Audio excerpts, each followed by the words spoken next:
A ver que terminen todos de instalarse, ¿sí? A ver. Ya estamos. Profesores que están entrando a través de Zoom en sus clases. Tenemos ya con profesores que están entrando a través de sus clases. Sí, doctora, están mediante Zoom y otros estudiantes están mediante... Muy bien. Entonces, ¿qué queremos? ¿Pones la pantalla, por favor, de presentación? No la pantalla, sino nos pones en modo de presentación, porque estamos ahorita con imágenes chiquitas. ¿Qué tal, profesor Saavedra? ¿Cómo está? Muy bien. Yacol, por favor, ¿nos pones al profesor Vera y a mí en la pantalla? Sí, doctora, ya están en pantalla grande. Sí, pero me pones en formato chiquitito. A los dos, por favor, a los dos. Eso es. Muy bien. Ahora sí, arrancamos. Muy buenas tardes, miembros de la comunidad de la Escuela de Derecho de la Universidad Norbert Wiener. Para mí es un placer dar la bienvenida al profesor Ricardo Vera de la Universidad de León, quien es un profesor de esa casa de estudios y que el día de hoy nos va a ilustrar con una hermosa charla que aborda el tema del razonamiento analítico y el razonamiento para la investigación y la defensa. Creo que vamos a disfrutar todos porque es ese lado escondido de la defensa procesal y también de cuando hacemos los informes como abogados. Muy bien, profesor Ricardo Vera, agradeciéndole también al profesor Ítalo profesor Ítalo Félix, que nos haya permitido compartir con usted esta tarde. La cancha es toda suya y estamos presentes, profesores y alumnos, para disfrutar de lo que suponemos va a ser una excelente presentación. Muchísimas gracias, doctora. Muchísimas gracias, señora decana, por la invitación. Quiero, en primer lugar, mostrarle mi total agradecimiento porque hayan contado conmigo para estar en este evento académico en la Universidad Norbert Wiener. Buenas tardes a todas y todos los asistentes. Buenas noches desde España, porque aquí casi son las 1 de la mañana, las 1:06. Así que buenas tardes para ustedes y buenas madrugadas para los que, si acaso casualmente, estén entrando en este evento desde España. Quiero también hacer extensivo, como no, mi agradecimiento al profesor Ítalo Félix Dilerba, buen amigo, con el que he tenido el placer de compartir otros eventos académicos en la Universidad de León, en concreto, en el marco de la Red Iberoamericana de Facultades y Escuelas de Derecho, que tanto y tan buen trabajo hacen por la extensión y promoción de las enseñanzas y de la formación jurídica. Dicho lo cual, me propongo hablarles de un concepto que yo defiendo vehementemente, la argumentación pragmática, para que sirva como base a la abogacía del siglo XXI, construyendo un proceso desde la racionalidad. Le pediría, por favor, a la organización si puedo ya compartir la pantalla con una presentación en PowerPoint que he preparado para poder Ya puede hacerlo, profesor. apoyarme. Vale, perfecto. No sé si la ven. Sí, se ve perfecto. Perfecto, pues muchísimas gracias. Comenzamos ya. Voy a intentar ceñirme al tiempo para que después podamos abrir, si ustedes lo desean, un coloquio sobre el planteamiento que yo les quiero realizar en la tarde de hoy. A modo de sumario, lo que nosotros vamos a intentar trasladar hoy en esta charla es hablarle en principio del llamado paradigma de la racionalidad, para ir descendiendo después a la noción que habitualmente asumimos como de argumentación jurídica, haciendo un especial hincapié en la validez y en la funcionalidad del argumento. Como ustedes seguramente saben y han trabajado durante todo este curso, los cursos anteriores y probablemente seguirán haciéndolo a lo largo de su vida, sabrán que en la argumentación jurídica hay dos grandes escuelas, dos grandes ramas y, por tanto, dos grandes debates en torno a la argumentación. Si optamos por una visión ius moralista, si quieren ustedes post-positivista, o si optamos por una visión ius positivista. Y eso nos lleva a abordar el debate de los dos grandes problemas que van a acompañar a todo análisis que se realice a propósito de la argumentación jurídica, y es si existe una única solución jurídica válida y si para llegar a soluciones jurídicas debemos ponderar o subsumir. Desde el punto de vista de ese debate, yo defenderé una posición diferente, una posición quizá novedosa en cuanto a la unión de estos dos conceptos a través de la idea o de la noción de la argumentación pragmática que intentaré explicarle durante este tiempo. Y finalmente, posiblemente por mi condición de abogado y de un operador jurídico en el foro, no solo en eventos académicos, sino en la práctica diaria de la profesión, quiero explicarles cuál es mi visión de esa argumentación pragmática a través de supuestos concretos reales que analizaremos aún brevemente en esta charla. Finalmente, concluiré mi intervención realizando una o algunas invitaciones para que ustedes las tengan en consideración. Sin más preámbulo, por tanto, vamos a pasar al primer punto de mi exposición. Cuando nosotros hablamos del paradigma de la racionalidad, estamos hablando realmente de un marco conceptual de base filosófica, pero que tiene, sin embargo, aplicaciones multidisciplinarias. Podemos encontrar el paradigma de la racionalidad en el campo de la economía, de la psicología conductual, por poner dos ejemplos que son ajenos al mundo del derecho, y por supuesto también en el mundo del derecho, como precisaremos más tarde. El objetivo del análisis del paradigma de la racionalidad está en comprender y en poder explicar cómo se toman las decisiones por agentes racionales.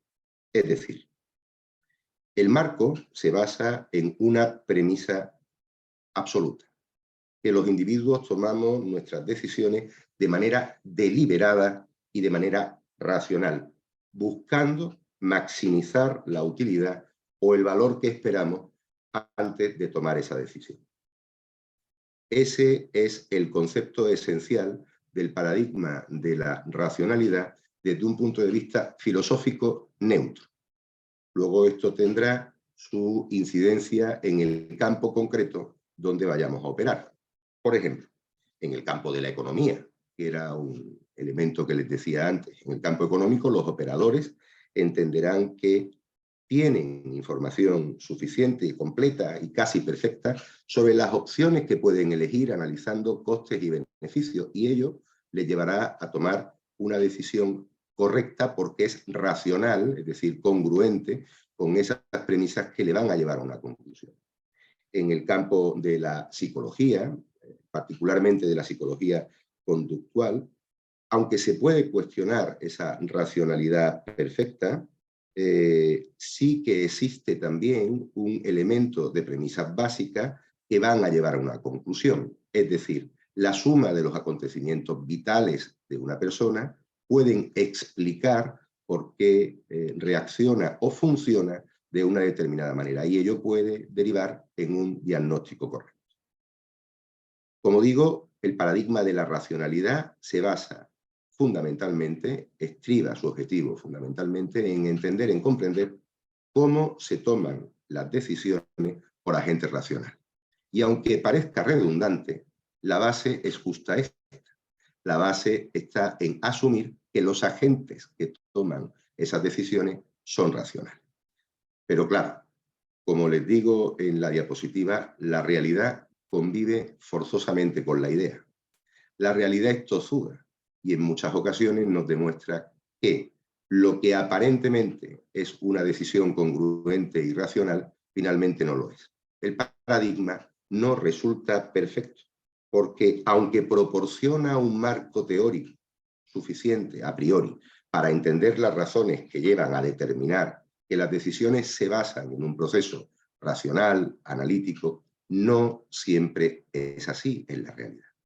Si apuramos antes al campo concreto del derecho, el paradigma de la racionalidad en el campo del derecho implica suponer, del mismo modo que antes lo decíamos cuando lo ejemplificábamos en la economía o en la psicología conductual, implica suponer que el sistema jurídico y los actores que operan en el sistema jurídico deciden y actúan con base en un razonamiento lógico y objetivo. De acuerdo con ese desideratum, se espera que los abogados, otros profesionales del derecho, por supuesto, los jueces, apliquen la ley de manera imparcial, analizando los hechos y las normas legales que entran en conflicto de una manera objetiva para tomar decisiones basadas en un análisis lógico y racional. Es, por tanto, el paradigma de la racionalidad en el campo del derecho una esperanza basada que de la existencia de normas racionales interpretadas de manera lógica, objetiva, por actores racionales, se concluyan soluciones racionales. Si quieren ustedes, es una triple esperanza.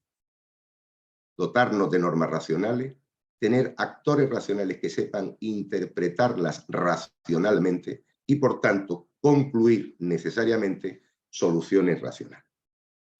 En definitiva, el paradigma de la racionalidad en derecho lo que establece es un estándar, si quieren ustedes, de carácter aspiracional de toma de decisiones, de superación de conflictos. No olviden ustedes, lo repetiré en alguna ocasión más a lo largo de esta charla, que el derecho, si es algo, es un invento humano, una invención humana para superar conflictos de manera pacífica.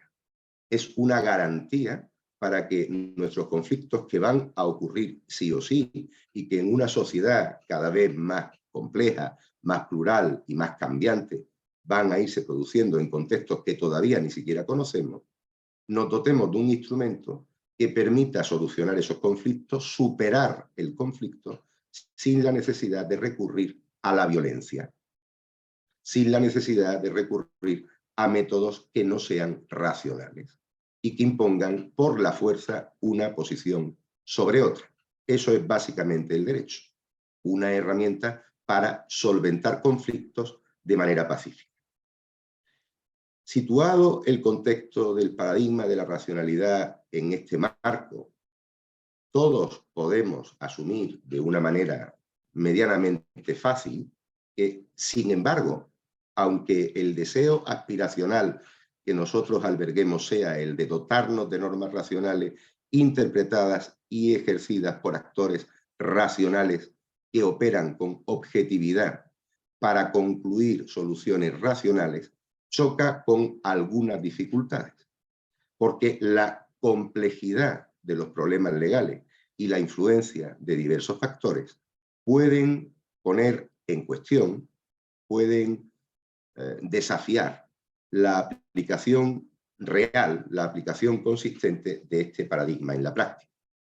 Miren, en física, que es un campo absolutamente ajeno al derecho, se habla de las condiciones idóneas, estableciéndolas en 0 grados centígrados y una atmósfera de presión.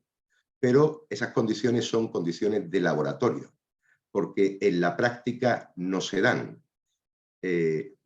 Normalmente la temperatura varía y la presión también varía.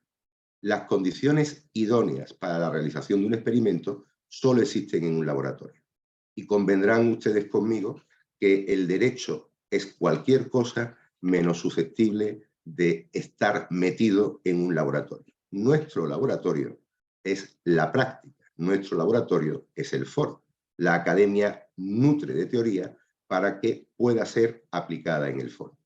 Y en esa aplicación ocurren cosas, ocurren dificultades que ponen en cuestión por la propia complejidad de los problemas legales y la influencia de esos factores no necesariamente jurídicos, pueden ser exógenos, que el paradigma de la racionalidad se pueda aplicar en plenitud en el campo jurídico, aunque deba ser la aspiración. A lo largo de esta charla intentaremos desgranar, amparándonos en el concepto del que les hablaba al principio en el sumario, la argumentación pragmática, cómo es posible convertir esa ambición en una realidad, o si no, aproximarnos cuanto más mejor a esa posible realidad. Si nosotros hiciéramos un esfuerzo de síntesis, muy de síntesis, para establecer cuáles son los desafíos que el paradigma de la racionalidad presenta en concreto en el campo jurídico, casi que con total seguridad todas y todos los que estamos en esta sala podríamos definir estos 5 problemas y probablemente también 5 maneras de solucionar. Vamos a establecer primero la categoría de los desafíos. El primer desafío que nosotros podemos enfrentar, esos factores, además de la propia complejidad del derecho que nos podemos encontrar, que ponen en cuestión la virtualidad de la racionalidad en el derecho, son la existencia de sesgos cognitivos o propiamente prejuicios. Los actores legales, en teoría, los actores jurídicos, los operadores en el campo del derecho, en teoría, deberían estar ajenos a estos sesgos, pero seamos realistas, tenemos que ser conscientes que existen sesgos cognitivos y prejuicios que pueden influir, de hecho influyen, en la toma de decisiones. Para esta cuestión es fundamental entender que esos sesgos existen. Hay estudios muy interesantes que están poniendo en relación en los últimos tiempos elementos de psicología con elementos puramente jurídicos. Estoy pensando, por ejemplo, en los trabajos del profesor Nieva Fenol en España, donde se realiza una aproximación muy interesante a estos sesgos cognitivos. Hay otros campos donde, por ejemplo, en la economía, desde la psicología, que tienen también influencia en el derecho, se están realizando aplicaciones de toma de decisiones que pueden servir en el derecho moderno.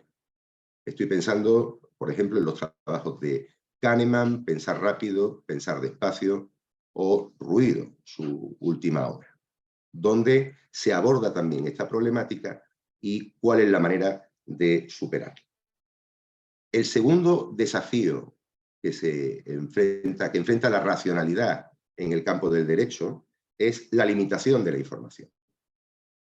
La información jurídica es una información compleja y aparentemente cuanto más compleja mejor.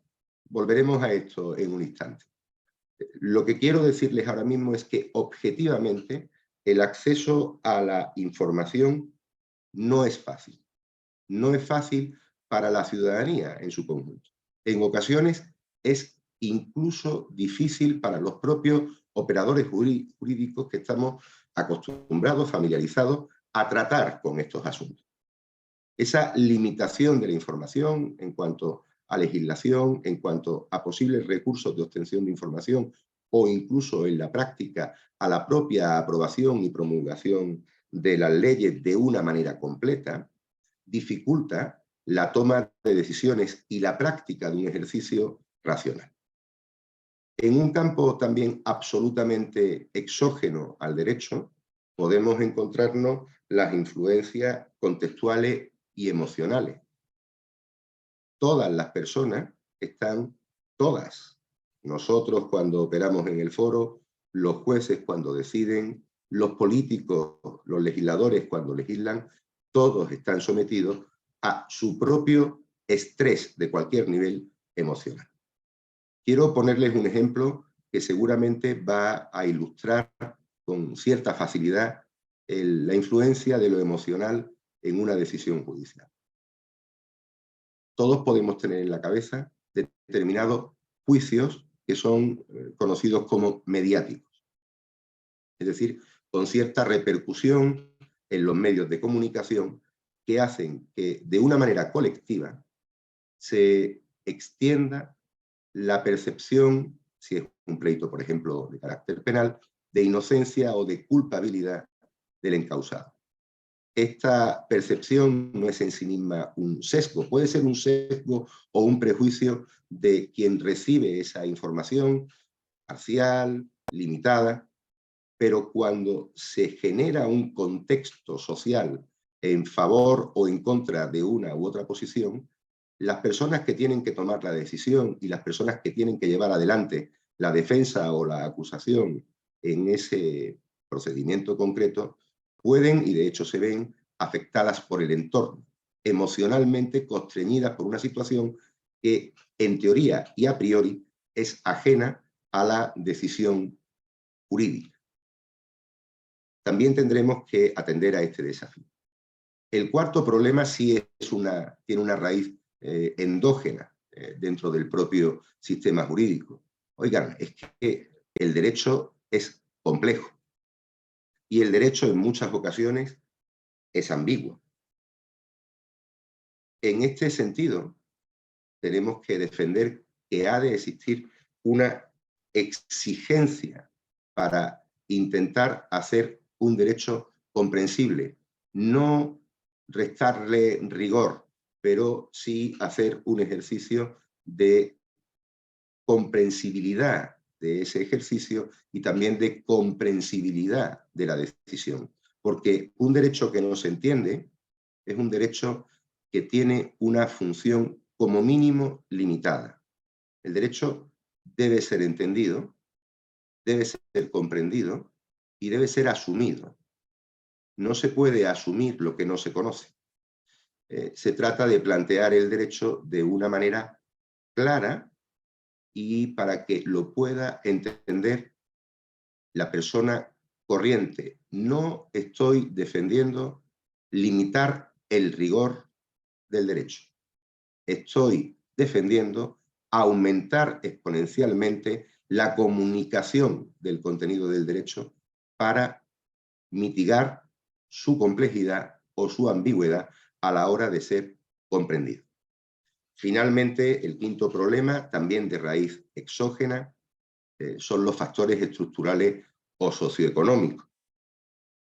Miren, yo participo activamente en diversas asociaciones de ámbito interamericano y de ámbito iberoamericano.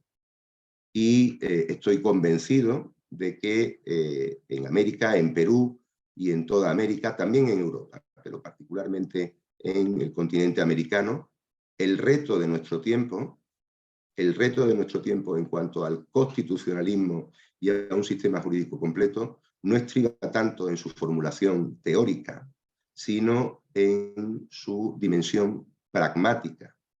Cuando nuestras constituciones reconocen la existencia de derechos y no existen políticas o medidas que vengan a dirigirse para limitar, minimizar o excluir cualquier factor estructural o socioeconómico que redunde en la desigualdad, que redunde en la diferencia injustificada de percepción de los bienes que como sociedad nos damos, en ese caso el constitucionalismo teórico no servirá para nada.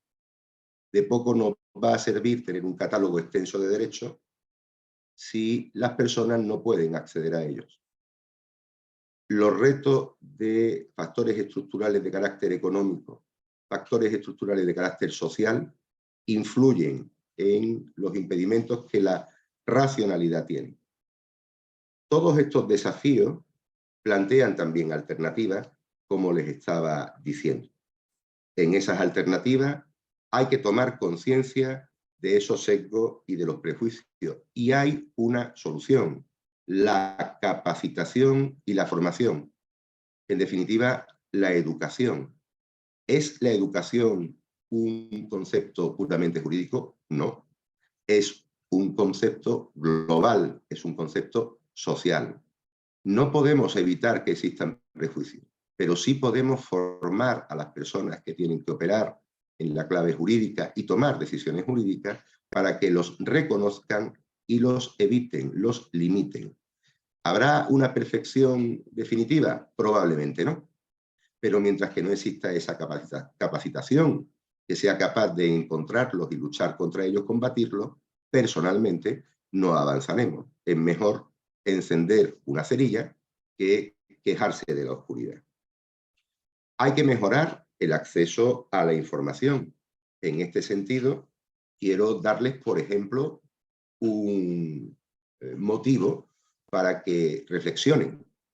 Si tenemos ahora como un objetivo social en casi todos los países que podemos considerar de nuestro entorno occidental para la utilización de las que llamamos aún nuevas tecnologías y son simplemente tecnologías, esto que estamos haciendo sería imposible e impensable hace bien pocos años, mantener una conferencia virtual con no sé cuántas personas están en la sala, pero creo que unas 60, 70 personas en la sala de distintas procedencias y en distintos ámbitos en tiempo real. Si nosotros podemos utilizar la tecnología para esto, ¿por qué no abrimos el campo del derecho a la administración electrónica de una manera sensible, permanente y eficaz? ¿Por qué no articulamos mecanismos de transparencia que puedan hacer accesible el derecho a todo el mundo? Es absolutamente esencial mejorar el acceso a la información legal relevante para todos los actores involucrados en el sistema legal. Y esto incluye el acceso a leyes, a la jurisprudencia, a los precedentes y al fomento de la transparencia en los procesos legales. En frente de las influencias contextuales o emocionales, nosotros debemos capacitar a los operadores jurídicos en un ánimo de analizar de manera crítica el contexto y las emociones, porque efectivamente pueden influir en la toma de decisiones. En el mismo sentido que el combate contra los sesgos y los prejuicios, ello implica que evaluemos de manera consciente y eficaz cómo determinados factores externos pueden afectar a la objetividad en un caso concreto y aplicar un análisis que lo impida también para ese caso concreto. Los factores emocionales son singulares. Por tanto, las soluciones a esta problemática deben ser también singulares, adaptadas a cada caso. No podemos presumir un marco que dé solución a todos los problemas. Esto es imposible de tal manera que no vamos a conocer con plenitud cuántos problemas pueden acontecer, pero sí capacitar para poder aislarlos si se producen y combatirlos de una manera crítica en ese caso concreto. El cuarto punto, ante la complejidad y la ambigüedad del derecho, se lo apunté cuando lo refería. Practiquemos un derecho que se entienda.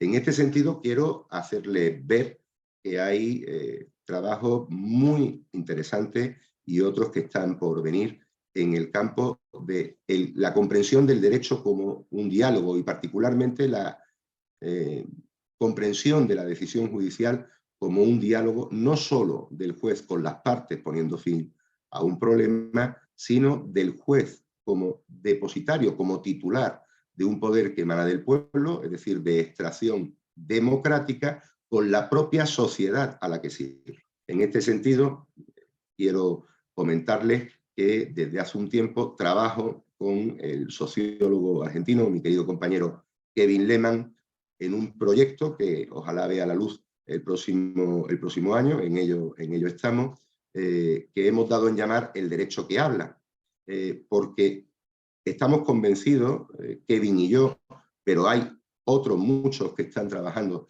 en tesis similares, que solo es derecho aquel que se entiende.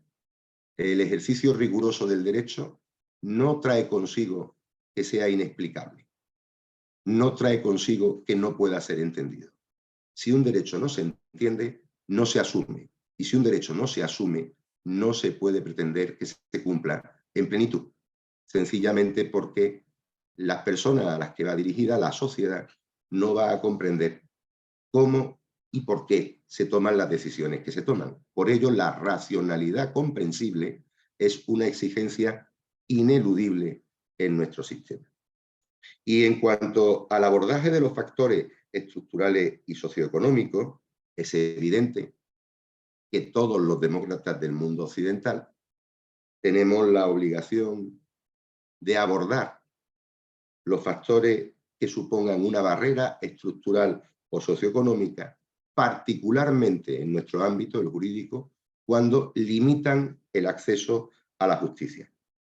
Y esto debe implicar necesariamente la implementación de programas de, por ejemplo, asistencia legal gratuita o al menos de bajo costo, el fortalecimiento de la representación legal para aquellos que no pueden permitírsela en la economía privada y la promoción de una mayor igualdad en el reparto de recursos del sistema legal. Existe una desigualdad material entre la justicia metropolitana y la justicia extrametropolitana. Eso es una barrera que el propio sistema impone y esa barrera es fácilmente abordable con un mejor reparto de los recursos. En este sentido, quiero trasladarles, sin perjuicio de que en el coloquio abordemos otras cuestiones, que la abogacía contemporánea, al menos como yo la interpreto, no puede ser ajena, a pesar de los desafíos que la racionalidad plantea, a una necesidad de aspirar a que tanto el ejercicio como la decisión que se derive del ejercicio sea racional.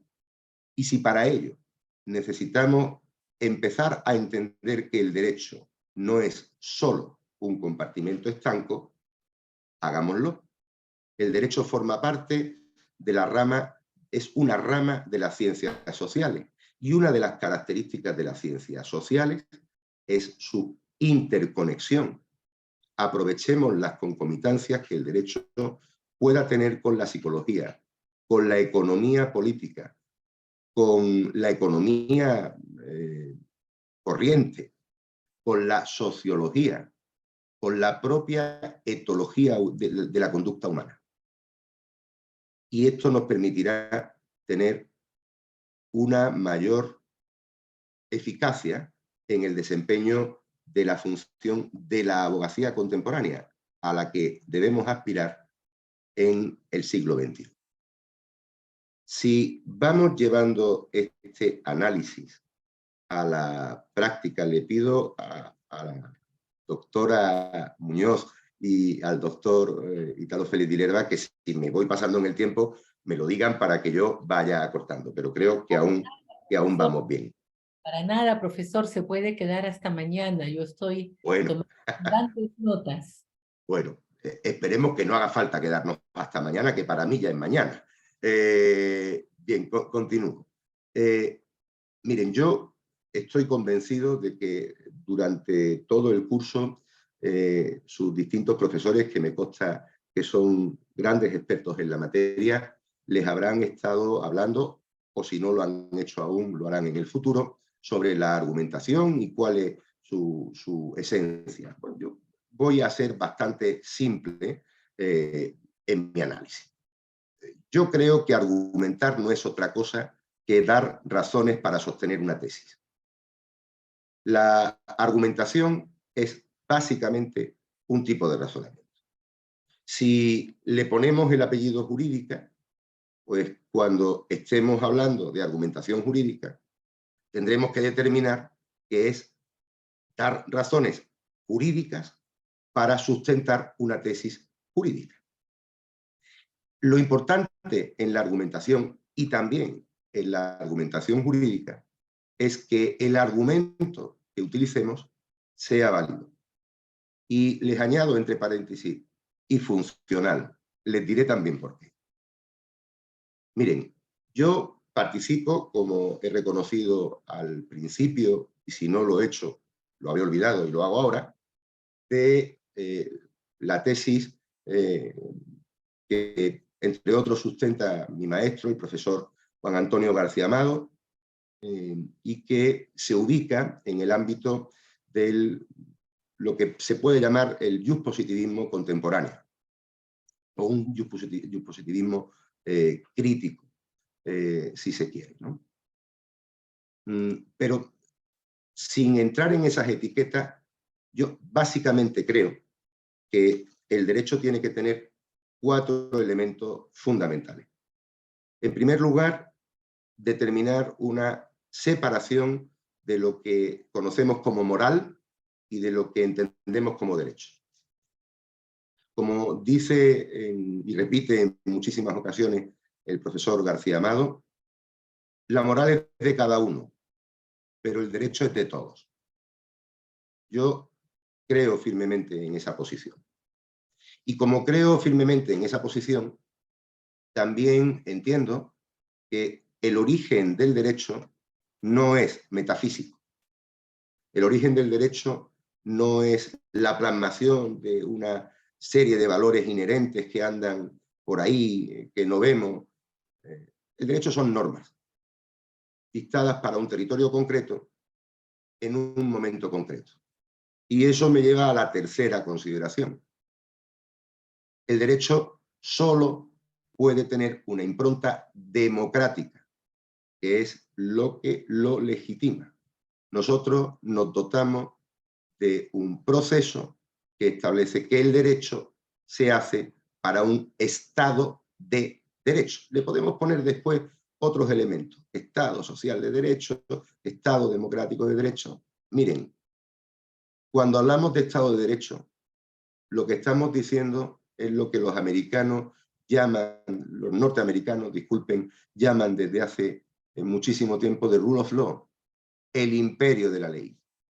Si no subrayamos que la ley es la que tiene imperio, no estamos garantizando que la superación del conflicto a través del derecho se haga en igualdad de condiciones, sin la posibilidad priorística de que una parte más poderosa imponga su posición a la otra. Y finalmente, entender que el derecho, como un elemento cambiante, tiene que asumir la discrecionalidad, un cierto nivel de discrecionalidad en las decisiones y en el ejercicio. ¿La discrecionalidad significa inseguridad? No.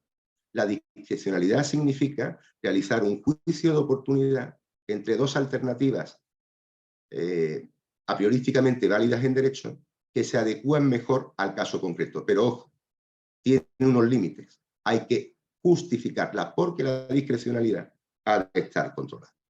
Por tanto, un argumento tiene una racionalidad que se alcanza por el consenso entre una inicial contradicción que se supera con igualdad de armas hasta obtener una solución, una racionalidad que se ejerce de manera procesal porque ha de acotarse a unas determinadas normas, y una racionalidad concluyente que también tiene que estar justificada en la toma de decisiones. No vale tomar una decisión sin sujeción a lo que se plantea. Se puede ir más allá, pero a partir de lo que se plantea. No podemos inventarnos el caso para otorgar la solución. Tenemos que otorgar la solución al caso. Es una dimensión deductiva, no una dimensión inductiva. De tal manera que el argumento válido tiene que presentar una validez estrictamente formal, si quieren ustedes adjetiva, tiene que plantear una validez material, si lo desean ustedes, una validez sustantiva, y tiene que ser congruente. Si vamos más allá, haciendo el esfuerzo que les decía antes, para que practiquemos un derecho que se entienda, nuestros argumentos tienen que estar, los argumentos válidos en la argumentación jurídica con una base racional tal y como la que yo defiendo, no deben tener errores en las premisas, deben ser argumentos completos, deben ser argumentos pertinentes Y ahora añado un elemento final. Deben convencer. Nosotros no planteamos argumentos porque nos guste argumentar. Desde el punto de vista de la abogacía, argumentamos para ganar. Yo les hago un llamamiento a que reivindiquen ustedes, lo vamos a ver a continuación, el poder de la persuasión. La persuasión y la retórica como componente esencial de la argumentación y particularmente de la argumentación moderna y contemporánea y muy especialmente de la argumentación pragmática, como veremos, ha sido habitualmente denostada, como si el derecho se moviera, vuelvo al ejemplo inicial, en una circunstancia de condiciones ideales, a 0 grados centígrados y con una atmósfera de presión. Esto no ocurre en la realidad, señoras y señores. No se da, sencillamente. El derecho práctico, el derecho que se da en el foro, necesita adaptación. Y en esa adaptación no solo nos bastará que nuestros argumentos no tengan errores en sus premisas, que sean lógicos, formal y materialmente, que sean completos y que sean pertinentes. Tienen que ser funcionales, han de servir para algo. Argumentamos para convencer de que nuestra opinión es la válida. Como les decía en el sumario, esto lo hacemos porque es absolutamente necesario. Miren, los dos grandes debates que se sostienen en la argumentación, en la teoría de la argumentación jurídica, o en las teorías, mejor dicho, de la argumentación jurídica, son el debate entre el justnaturalismo y el justpositivismo, de los que, por ejemplo, si ustedes han tenido la ocasión, lo sabrán, y si no, les invito a que la tengan cuanto antes, podrán haberlo comprobado en los magníficos debates que en diversos foros han protagonizado el profesor García Amado y el profesor Manuel Atienza. Debates que han tenido seguidores por todo el mundo, y lo tienen, y además con razón. Bien, los dos grandes debates son las respuestas a dos preguntas. Miren, ¿existe una única solución posible en derecho? ¿Una sola solución válida? Y el segundo, oiga, ¿y qué hacemos? ¿Ponderamos sobre valores o utilizamos la norma y por tanto subsumimos los hechos en la norma? Yo humildemente voy a intentar darles la explicación de lo que creo que debe hacerse. Si ustedes observan la diapositiva que tienen, verán que las dos personas que discuten sobre la imagen pueden tener razón. ¿Y por qué sabemos que pueden tener razón? Porque ninguno de los que estamos aquí podría decir, sin ningún género de duda, que la solución del guarismo del número que hay en el suelo de la viñeta es un 6 o un 9. Tendríamos que aplicar la máxima jurídica más importante y útil de todas. Depende. Esa es la mejor solución y respuesta jurídica, en mi opinión. ¿Hay una única solución jurídica para un problema jurídico? La respuesta, desde mi punto de vista, es que no. Hay múltiples soluciones jurídicas posibles, pero algunas más viables y oportunas que otras. Y se trata de, a través de un ejercicio de racionalidad, aproximarnos a esa mejor solución posible, pero no única solución posible. Es demasiado presuntuoso, desde mi punto de vista, pensar que un problema jurídico tiene una única solución. Va a tener una única solución, sí, pero eso no significa que la solución aplicada sea exclusiva y excluyente. Significa solo que en ese momento es más válida y más oportuna. Y esa mayor validez y mejor oportunidad tiene que justificarse de una manera racional. Si en derecho solo existiera, y les pido que sigan mi razonamiento, una única solución jurídica, ¿cómo justificamos, por ejemplo, en el campo legislativo, la derogación de una norma por otra? Si en esa ley ya está la única y mejor solución jurídica, ¿por qué cambiarla? Si el derecho ofrece una única solución posible siempre, ¿para qué el sistema de recursos de una sentencia judicial que puede alterar, y de hecho altera, el contenido del fallo de la sentencia primigenia u original? Y oigan, en otro ámbito que no tenga que ver con una relación litigiosa, si el derecho ofreciese una única solución jurídica, ¿cómo justificamos el principio de la libertad de pactos en las relaciones contractuales siempre que no incumplan la ley o perturben el orden público? Y un cuarto ámbito. Si el derecho ofrece una única solución jurídica, ¿se figuran ustedes cómo vamos a ventilar el problema, o mejor dicho, el catálogo de problemas jurídicos todavía desconocidos que puede plantear el uso de la inteligencia artificial? No, miren, el derecho es una invención humana, por cierto, una invención humana fantástica que responde a condiciones mutables y, por tanto, tiene que ser mutable y múltiple. Esa multiplicidad no implica falta de rigor o de conexión con la realidad, antes al contrario. Implica que un ejercicio racional lleva a determinar que en ese caso la decisión óptima, no única, óptima, es la que se adopta. ¿Qué justificará que sea la decisión óptima? Justo el desarrollo racional de cómo se llega a esa decisión, tanto en el origen normativo como en el ejercicio que se realice de esa práctica jurídica y, por supuesto, en la resolución que determine la superación del conflicto de manera pacífica que les decía al principio.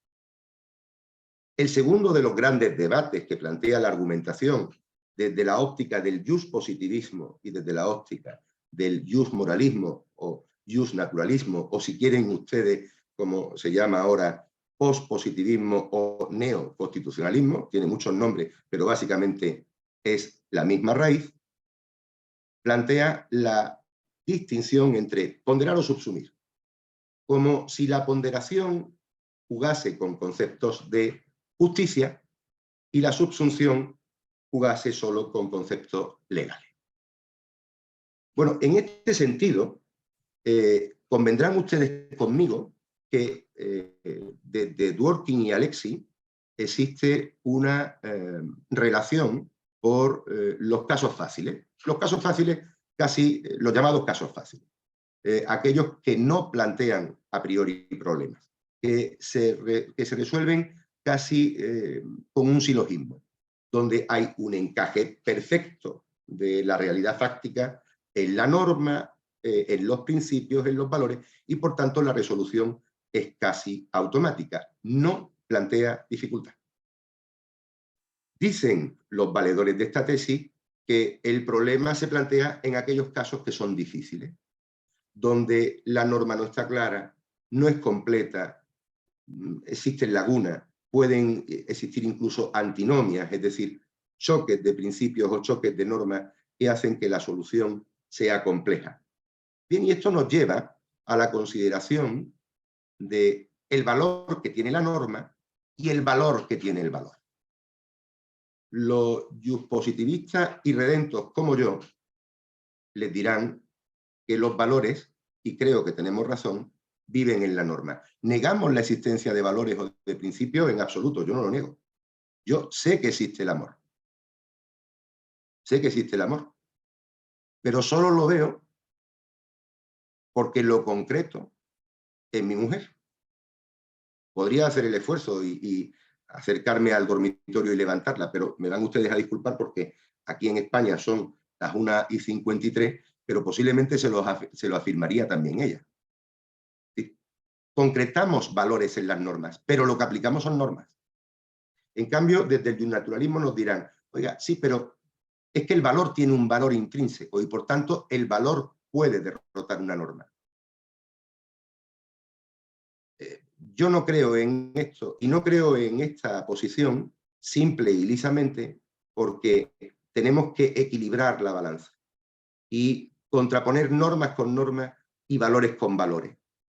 Por tanto, no estoy totalmente de acuerdo que la elección sea entre ponderar y subsumir. En ocasiones podemos encontrarnos que en la ponderación, con esa complicada regla matemática de pesar distintos valores, estén o no estén en la norma, estamos buscando realmente la justicia, esa justicia inmanente.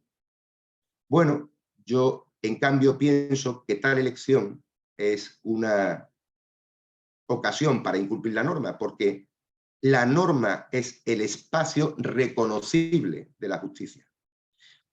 Porque, ¿qué pensarían ustedes si yo les dijera que no estamos ante un problema conceptual, sino ante un problema de ubicación? ¿Y si yo les dijera que en el ánimo de buscar una argumentación pragmática, tendríamos que plantearnos algunas cuestiones? Oiga, es que cuando hablamos de argumentación, ¿solo existen resoluciones judiciales? ¿Es que acaso solo existen resoluciones judiciales que afecten a temas muy importantes? Voy a citar algunos, y además incluso polémicos, como el aborto o la eutanasia, o problemas penales de sesuda interpretación como la tortura. ¿Es que acaso no hay derecho en otros planos?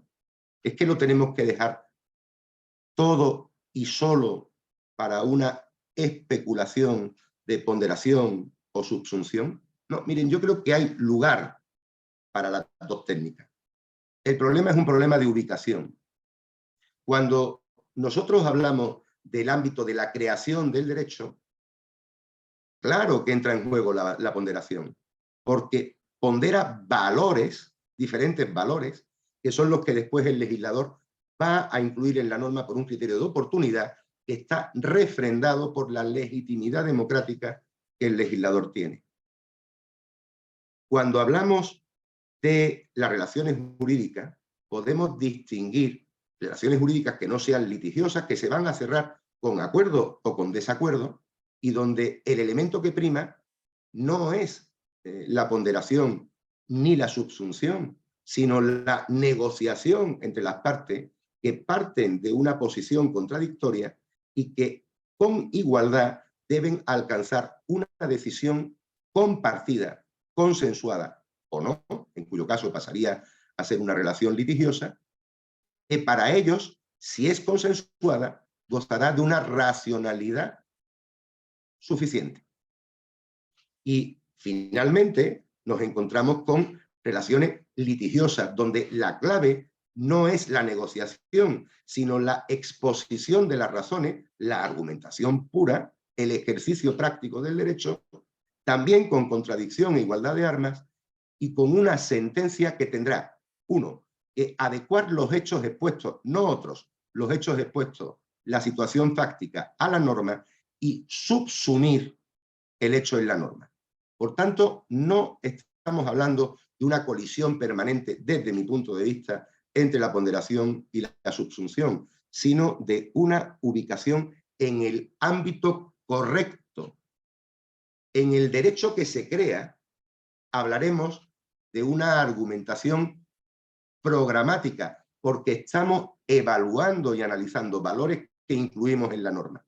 En el derecho que se ejerce, hablaremos de una argumentación pragmática, aquella que utiliza argumentos para, desde una posición de validez racional, tener la funcionalidad de convencer, de imponerse pacíficamente, con racionalidad, a la parte contraria. Y en el derecho que resuelve, estaremos hablando de una argumentación orgánica o sistemática que subsumirá dentro de los hechos expuestos, la solución que mejor se adecua dentro de la ley, con una interpretación que sea, puede ser propter legem, puede ser incluso praeter legem, siempre secundum legem, pero jamás contra legem, salvo que encontremos una colisión de normas donde una norma pueda derrotar a otra norma. En todos estos planos, en los planos del derecho que se crea argumentación programática, el derecho que se ejerce argumentación pragmática y el derecho que se aplica, el derecho que se resuelve argumentación orgánica o sistemática, el elemento de la persuasión es esencial, porque esa persuasión no es algo denostable, algo despreciable o algo de menor valor, sino que se convierte en un elemento de funcionalidad argumentativa, es decir, de funcionalidad para hacer que el argumento venza, que el argumento convenza.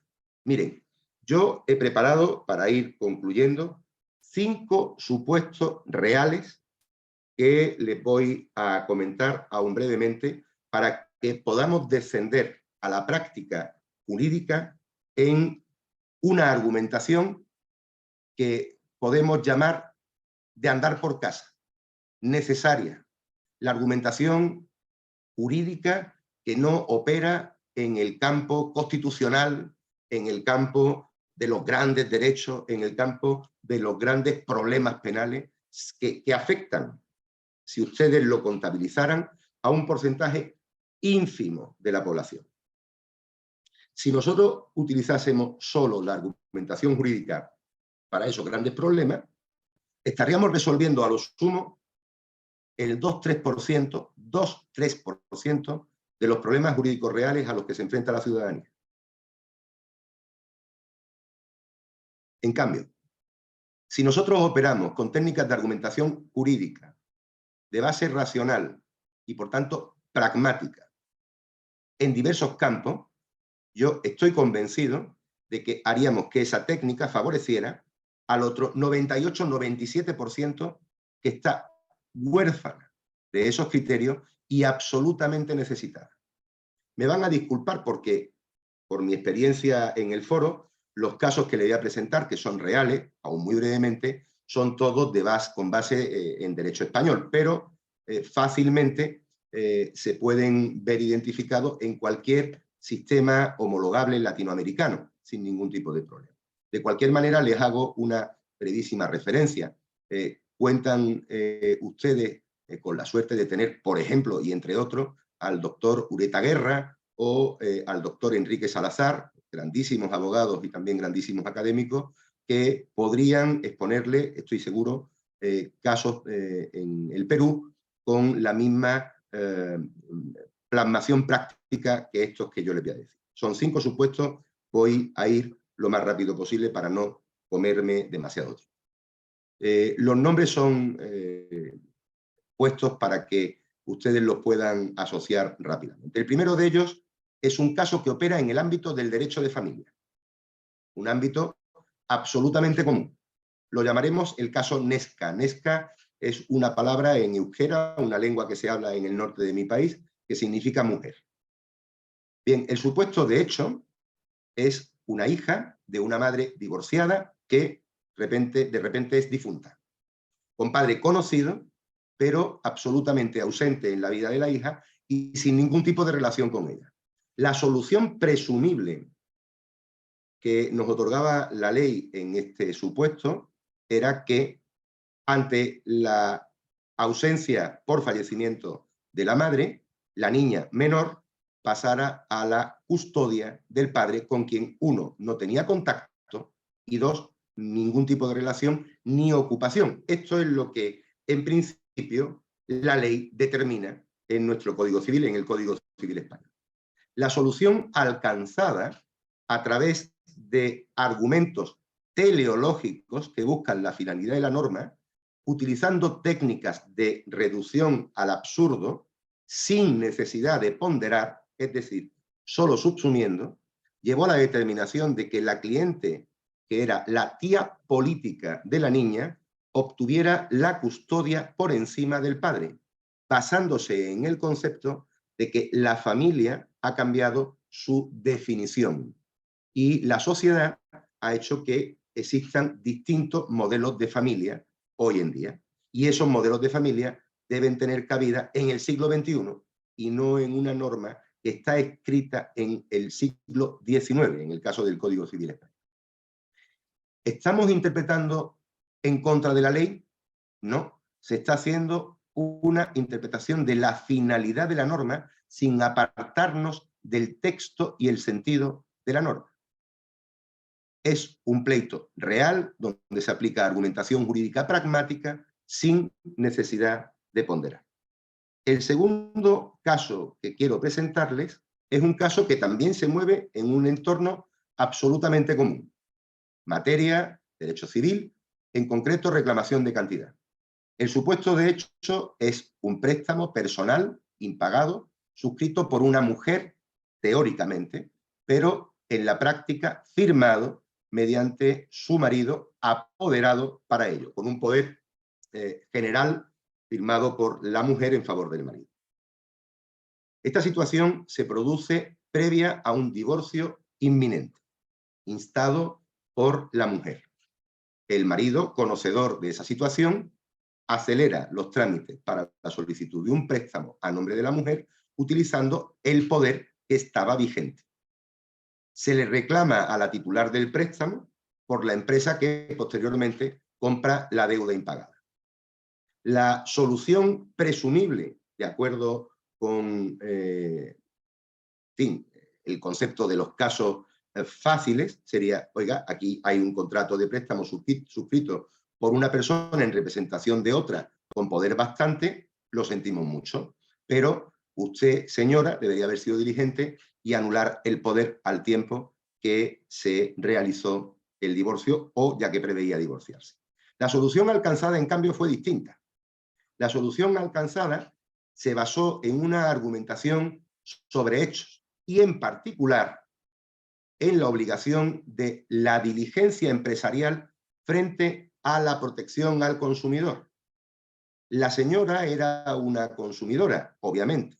El banco y la empresa que compró la deuda del banco impagada era una empresa. El sistema de protección privilegia al consumidor frente a la empresa, exigiendo a la empresa una mayor diligencia.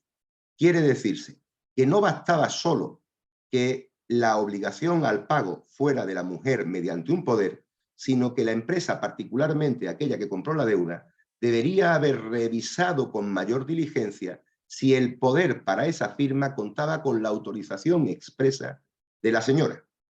Como no tuvo esa diligencia, el pleito se ganó en favor de la mujer sin necesidad de ponderar. El tercer supuesto es un caso de materia laboral y de materia laboral particular, de resolución extrajudicial de conflictos en materia de elecciones sindicales. Las elecciones sindicales en España están sometidas, cuando existe disparidad de criterios sobre su convocatoria o sobre su legitimidad, a un sistema de arbitraje obligatorio previo al juicio. En este supuesto, en unas elecciones, en una empresa, se convocaron elecciones sindicales, elecciones para representantes de los trabajadores, por los sindicatos mayoritarios para la empresa en su totalidad. Dicha empresa tenía trabajadores desplazados en el extranjero, en concreto en Chile, aunque la empresa radicaba en España. Se arbitró un sistema de voto por correo, formalmente bien dispuesto, pero el voto por correo, tal y como se había dispuesto, suponía una imposibilidad práctica para los que estaban desplazados, ya que tenían que verificar su identidad en el consulado español más cercano al sitio donde estaban destacados, a más de 400 kilómetros y con una dificultad de comunicación importante, además de la propia diferencia horaria. En la práctica no podía ejercerse dicho voto por correo. La solución presumible era que, articulado un sistema de voto por correo suficiente de acuerdo con la norma, las elecciones podían celebrarse. En cambio, la solución alcanzada fue estimar la impugnación que solicitó un sindicato minoritario, que particularmente representaba a los trabajadores desplazados en el país extranjero, en Chile, porque se solucionó la laguna que existía en la norma, que efectivamente se hallaba presente en ella ya que no se regulaba específicamente cómo tenía que realizarse el sistema de voto por correo, mediante una integración de esa laguna con el resto del ordenamiento jurídico, lo que todos ustedes conocen como interpretación sistemática. Es decir, sin necesidad de ponderar. En el ámbito administrativo podemos encontrarnos otro supuesto, un procedimiento administrativo general, en concreto de oposiciones, es decir, de obtención de un puesto público a través de un concurso oposición. El supuesto de hecho es una candidata a quien el tribunal de selección no valora determinados méritos por decisión discrecional del tribunal. Les he dicho al principio de la exposición que la discrecionalidad existe y que la discrecionalidad es posible legalmente siempre que dé una alternativa que sea razonable. Es decir, siempre que se sostenga con una interpretación razonable. Bien, la solución presumible es que como las facultades discrecionales del tribunal son admisibles legalmente, la candidata en cuestión iba a perder esa valoración que reclamaba. Y por tanto, la decisión del tribunal de no conceder la plaza era correcta. Lo que se hizo en aquel supuesto con materia de argumentación práctica fue invocar los principios de la limitación de la discrecionalidad.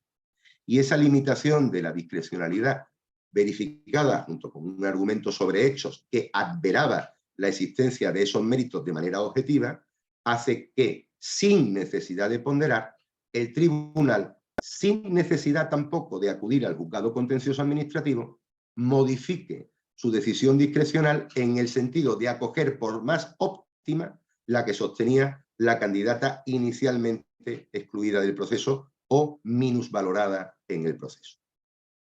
¿Hemos tenido que acudir a valores fuera de la norma para hacerlo? No.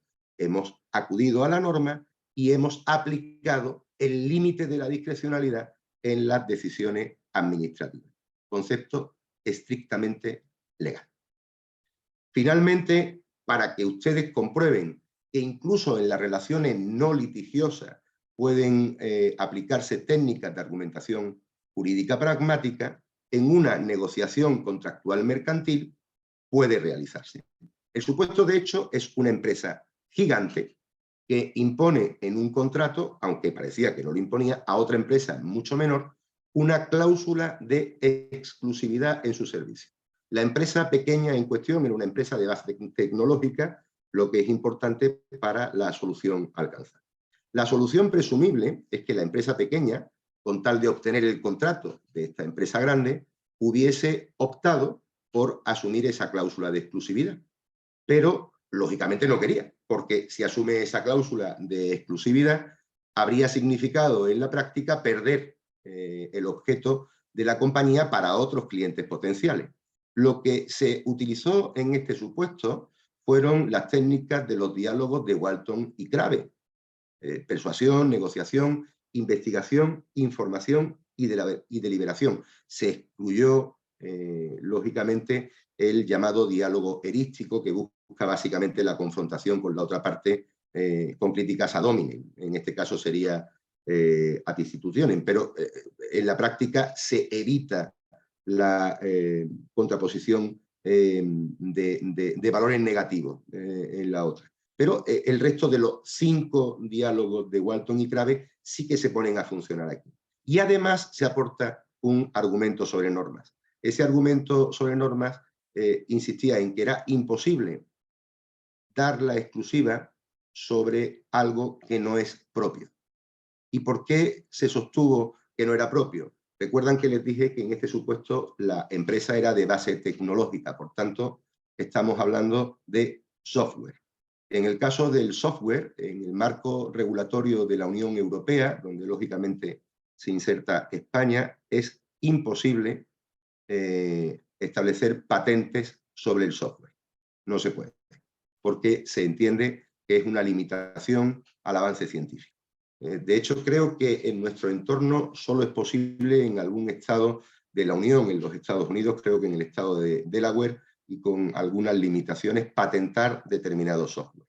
También se utilizó un argumento sobre hecho. La empresa pudo acreditar en la negociación, particularmente en la fase de deliberación e información, que disponía de compromisos contractuales previos con otros clientes y que podría disponer de compromisos contractuales futuros que harían abortar su objeto social. Por tanto, propuso una alternativa que en lugar de exclusividad otorgaba preferencia para nuevos servicios con el fin de lograr el acuerdo.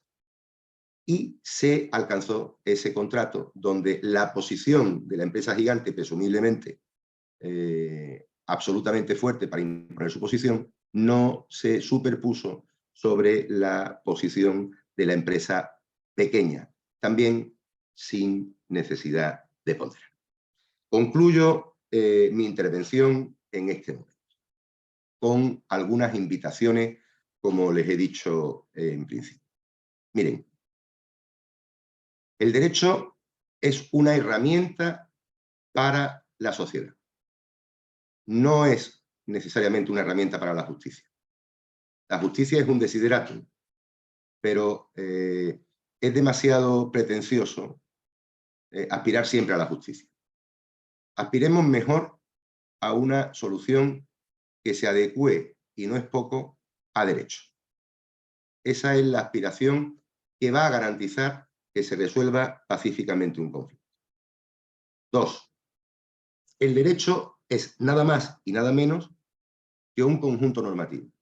Pero ese conjunto normativo no desprecia la identificación ontológica que el derecho pueda tener, porque las normas ya incluyen los valores. Cuando el derecho se crea, como les he dicho al principio, estamos operando con una argumentación programática, estamos desarrollando valores, decidiendo qué valores superponemos frente a otros, porque son los que constituyen la norma. Pero solo son reconocibles en la norma. Los valores se contraponen al valor en la creación. Las posiciones se contraponen a posiciones con igualdad de armas en el ejercicio. Y las normas se contraponen a normas en la aplicación. Eso tiene un lenguaje. Y ese lenguaje, el lenguaje natural del derecho, es la argumentación. Y para hablar bien ese lenguaje, hay que hablarlo con acento persuasivo. Persuadir es convencer, y eso no es malo. No se asusten ustedes de ser persuasivos para convencer. Hay persuasión en todo el derecho, y menos mal, porque si no, solo habría aplicación de la ley del más fuerte. Y, en último lugar, la argumentación pragmática sirve para todo el derecho, para el rutilante, para el que trabaja sobre campos esenciales como el aborto, la eutanasia, los grandes dilemas sociopolítico-morales de nuestros mundos complejos, pero también para el corriente, para el que hemos visto en el caso Nesca, para el que hemos visto en el caso Biblioteca, para el que hemos visto en el caso Papeles, para el que hemos visto en el caso Aéreo, o para el que hemos visto en el caso Exclusiva, por poner ejemplos, en el ámbito del derecho laboral, del derecho de familia, del derecho civil, donde más necesidad hay y donde menos argumentación se practica. Señoras, señores, solo es asumible un derecho que se entienda. Y eso es lo que debe implicarnos a todas y a todos. Quiero terminar dándoles las gracias por su atención, dándoles las gracias, por supuesto, a la Universidad Norberto Wiener, dando también las gracias a la Universidad de León, mi alma mater, y a la Universidad de Extremadura, donde les anuncio que próximamente, a partir de septiembre, octubre, estaremos comenzando un curso que dirigiré e impartiré sobre estas cuestiones y en particular sobre derecho administrativo procedimental desde una óptica comparada. Y quiero también mencionar a la Asociación Interamericana para la Promoción y Defensa de los Derechos Humanos, con la que colaboro y con la que desde estos días y en los sucesivos meses voy a tener el placer de participar en diversos eventos en América Latina. Si quieren ustedes en el chat y facilitan el correo electrónico, estaré encantado de mandarles un resumen de esta ponencia por escrito en los próximos días, que también haré llegar a la organización y de tenerles al tanto y por supuesto ponerme a su disposición para cualquier discusión que quieran tener al respecto. Muchísimas gracias por su atención y ahora me someto a sus preguntas y sus impresiones. Muchísimas gracias. Muchísimas gracias, profesor Ricardo Vera. Bajo el pretexto de la argumentación jurídica, hemos tenido en realidad una conferencia magistral sobre filosofía del derecho. Las nuevas corrientes que entienden dónde está la moral del derecho, y el maestro nos dice que para él, siguiendo el positivismo que defiende, se encuentra en la ley. Porque cuando el sistema decidió proteger un bien jurídico determinado, allí colocó la preocupación de la sociedad. En consecuencia, esa es la relevancia que él le va a dar a la norma. Y con los casos que ha puesto sobre la mesa, emblemáticos y discutibles, que no son necesariamente simples, nos está planteando cómo la filosofía del derecho nos da las salidas para poder encontrar soluciones apropiadas dentro de la teoría que nos ha planteado de dejar que el derecho hable. Me ha encantado esa posición, profesor Vera, y luego me ha encantado también cuando usted habla de que tenemos que tener un derecho que se entienda, ¿no? Todo eso va con la posición filosófica que usted asume del maestro Atienza, que en Perú es muy seguido, en Perú es muy utilizado en nuestras clases, sobre todo de maestría o de doctorado, tanto Dworkin como usted, a quien ha señalado que también dentro del sistema americano se encuentra también en este positivismo crítico, ¿no? Así que, muy bien, nosotros tenemos por práctica, y antes de continuar invitando a los profesores para las preguntas, me encantaría saber por qué países de América Latina va a transitar en los próximos meses para ver si por ahí lo podemos contactar. Pues ahora mismo se lo digo, doctora, en las próximas semanas, en concreto, estaré impartiendo algunas charlas en México para la Secretaría Federal de Función Pública y para el Tribunal Administrativo, y hay algunas cosas también en Ecuador y en Colombia pendientes de confirmación en las próximas semanas, durante las próximas semanas. Y en septiembre, Dios mediante, también en México de manera presencial en un congreso de Naciones Unidas. Muy bien. Profesor Ítalo, usted es quien conduce el debate, por favor. ¿Quiénes son los profesores que desean intervenir? He visto que han ingresado varios profesores.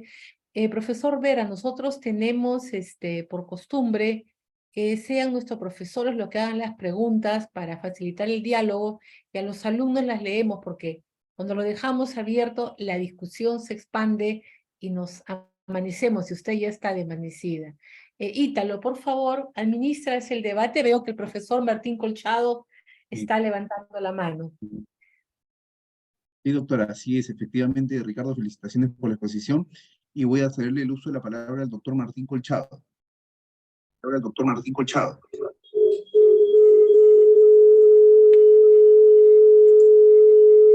Está acoplando el sonido del doctor. Hola. Sí, doctor Colchado, lo escuchamos bien, adelante. Muchas gracias. Saludo calurosamente al profesor Ricardo Vera. Me ha gustado muchísimo su ponencia. Me llama mucho la atención la propuesta sobre un derecho que se entienda.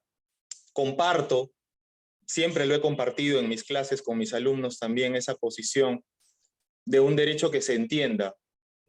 Mi formación además es interdisciplinaria, así que me lleva a buscar que el derecho se entienda, no solo para los abogados, sino también para otros profesionales de otras disciplinas.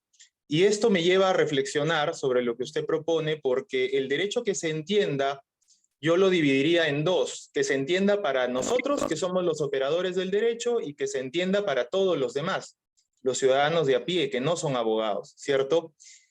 Acá en Perú, pues en muchos sectores se han hecho sendos trabajos para tratar de facilitar el entendimiento del derecho al ciudadano de a pie. Por ejemplo, hace ya más de una década se reunieron representantes de todos los bancos y acordaron que las cláusulas generales de contratación, esos cuadernillos de 30 y tantas hojas que firmábamos los clientes, ahora serían de máximo 5, 6 hojitas, y que ya no habrían letras pequeñas, y que todo ese lenguaje que nosotros usamos, técnico-jurídico, se iba. Contrataron lingüistas que hicieron que esos contratos sean mucho más simples. Y en diversos sectores en realidad se ha aplicado eso. Creo que es un buen ejercicio que se ha hecho en Perú. La verdad no sé si eso se ha hecho en España, usted nos confirmará. Y por otro lado, para el tema de los abogados, por ahí creo que viene el tema un poco más difícil, porque nosotros, los abogados, manejamos un lenguaje...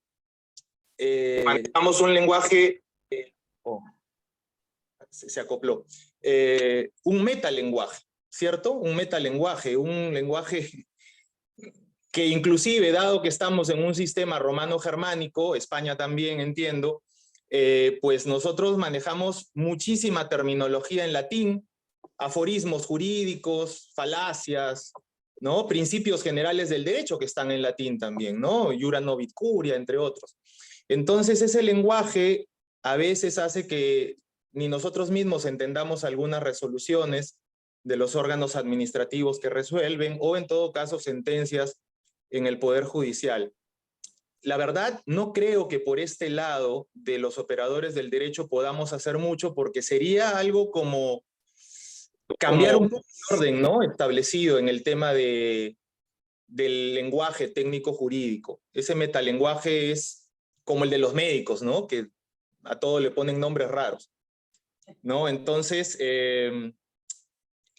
¿cómo es en España? ¿Se trabaja para mejorar el lenguaje jurídico y que sea un derecho entendible para el ciudadano de a pie y también para los abogados, o no?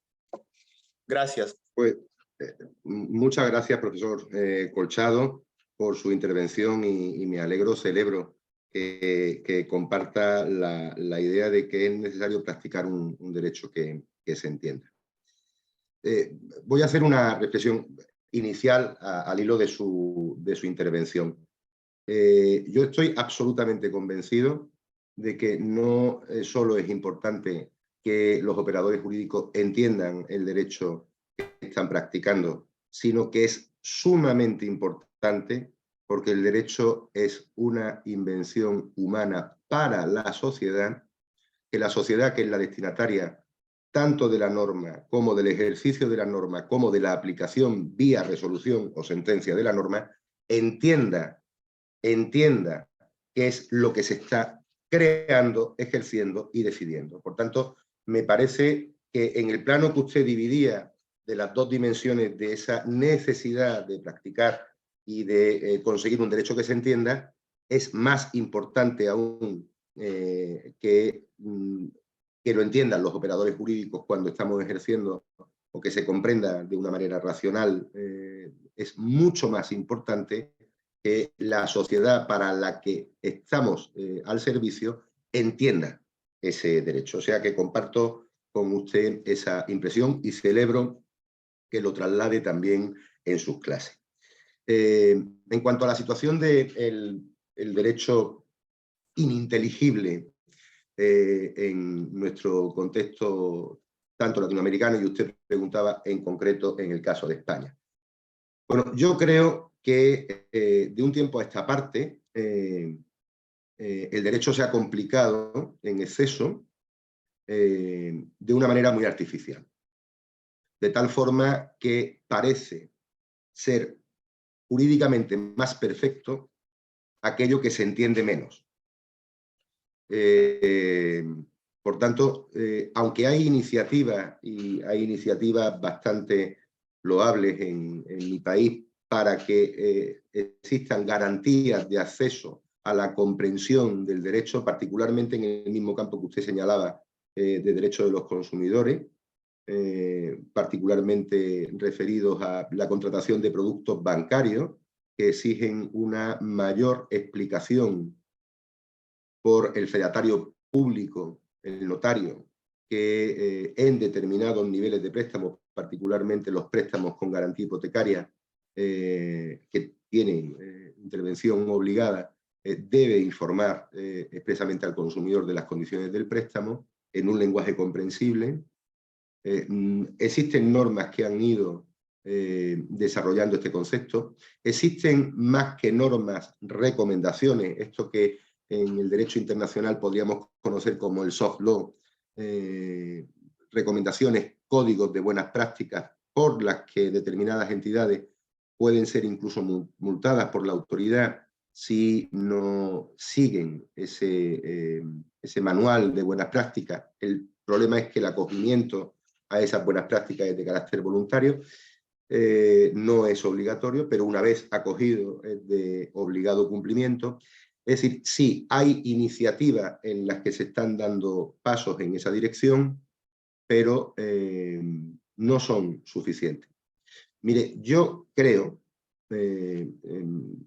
recuerdo a propósito de esto que le decía, de que el derecho en los últimos años ha sufrido, en las últimas décadas, ha sufrido una complejidad mayor, desde mi punto de vista, en muchas ocasiones artificial. Recuerdo un profesor que yo tenía en mis tiempos de universidad,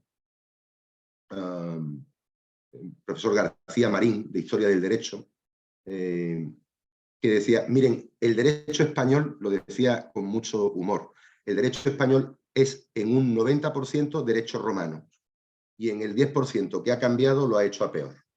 Esto nos decía García Marín en clase, ¿no? Bueno, aparte de la broma, es verdad que uno ve la complejidad de la redacción de las normas, por no entrar en las resoluciones judiciales, y comprende ciertas cosas. Mire, en el ámbito americano, por poner un ejemplo que no es estrictamente peruano, ni tampoco español, para que no nos veamos concernidos. No sé si hay algún chileno o chilena en la sala. Chile ha tenido recién un proceso constitucional que termina con un referéndum en el que la respuesta del pueblo es negativa a ese proyecto de constitución. Ahora están articulando un nuevo proyecto, un nuevo proceso constitucional, o proceso constituyente. El profesor Juan Uretaguerra, al que antes he mencionado, el doctor Uretaguerra, compañero abogado peruano, de grandísimo éxito y de grandísima profusión en materia de argumentación, señaló a propósito de la Constitución chilena que el primer artículo del proyecto que se presentó al pueblo tenía algo así como 17 epígrafes. No recuerdo exactamente el número, igual no eran 17, igual eran 15 o igual eran 14. Pero no era un articulado simple. La simpleza no significa indeterminación. Recuerdo la jurista Ruth Bader Ginsburg, del Tribunal Supremo Americano, que era una absoluta defensora de la concisión en la explicación, entendiendo que cuanto más alargábamos la explicación oral o escrita de una cuestión compleja, más la estábamos complicando. Ruth Bader Ginsburg decía que tenemos que simplificar el derecho en el sentido de hacerlo más asumible, más tangible, más aprehensible.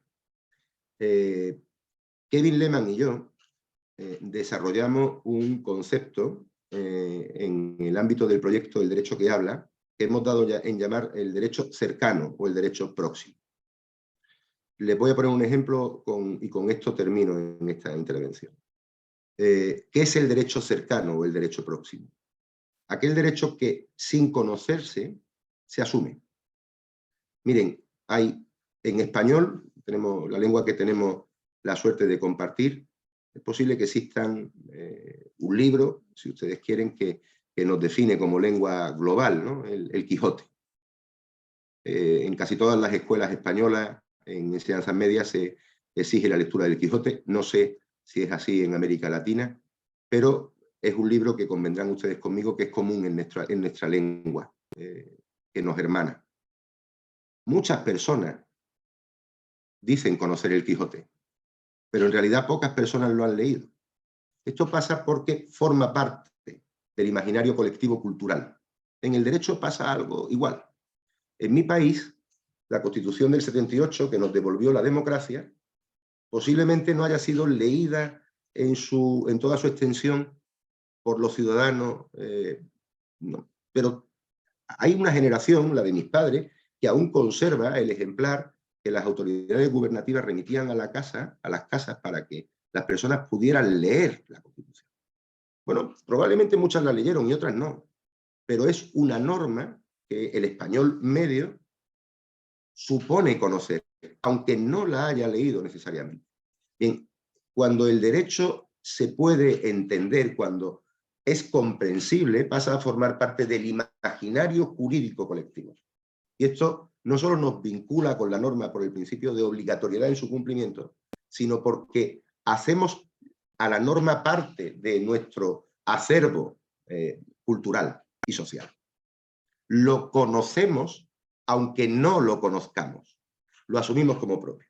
Ese concepto de derecho cercano no se puede conseguir con un artículo primero de la Constitución que contemple 17 epígrafes, porque es imposible. Yo puedo recordar que el artículo 1 de la Constitución española dice que España se constituye en un Estado social y democrático de derecho que propugna como valores superiores del ordenamiento jurídico la paz, la igualdad. Lo puedo recordar.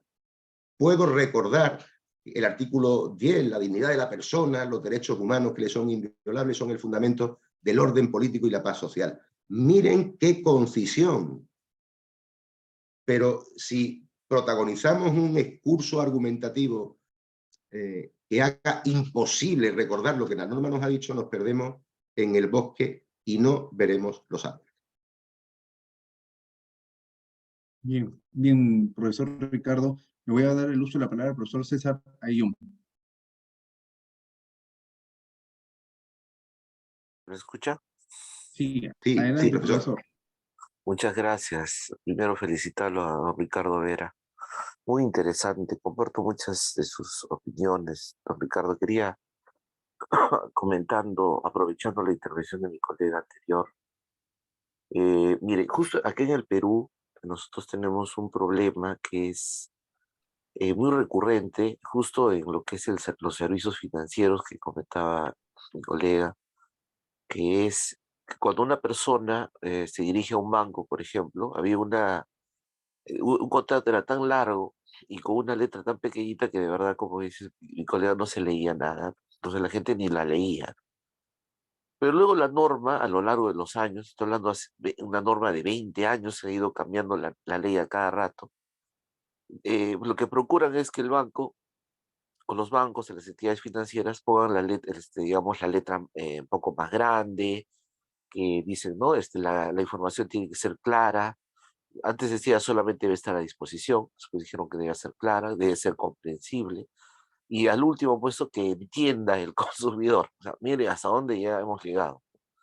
Entonces surge una discusión también que está en el fondo, ¿no? Que Indecopi dice, a ver, Indecopi es una institución que tenemos en el Perú que se encarga de ver justamente la protección a los consumidores, ¿no?